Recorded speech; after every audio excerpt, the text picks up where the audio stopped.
মসজিদের মোতাল্লির বিচারের দাবিতে বিএনপির চেয়ারপারসনের উপদেষ্টা মনির চৌধুরীর মানববন্ধন।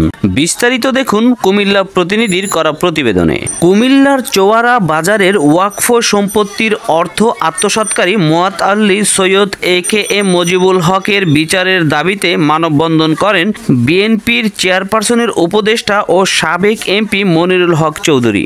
এ সময় মানববন্ধনে অংশগ্রহণ করেন মসজিদের মুসল্লি ও চোয়ারা বাজারের জনগণ। মানববন্ধনে মনিরুল হক চৌধুরী বলেন, অবিলম্বে মসজিদের টাকা আত্মসাৎকারীকে গ্রেপ্তার করা হবে, মসজিদের সম্পত্তি ফিরিয়ে দিতে হবে। সম্পত্তি আত্মসাৎকারী মুজিবুল হকের সাথে কেউ সম্পর্ক রাখলে তার সাথেও আমাদের কোনো সম্পর্ক থাকবে না। আমরা তার বিচারের দাবি জানাচ্ছি। মানববন্ধনে উপস্থিত ছিলেন কুমিল্লা সিটি কর্পোরেশনের সাবেক কাউন্সিলর খলিলুর রহমান খলিল সহ এলাকার গণ্যমান্য ব্যক্তিবর্গ। অবিলম্বে ওনাকে গ্রেফতার করে আইনের আওতায় আনুন। আজকের এই মানববন্ধনে যারা অংশগ্রহণ করেছেন, আমাদের আজকে যারা এই অনুষ্ঠানের আয়োজন করেছেন, তাদেরকে অভিনন্দন জানিয়ে আমি আমার বক্তব্য শেষ করছি। রহমান এই বাজারের টাকা আত্মসাৎ করেছেন।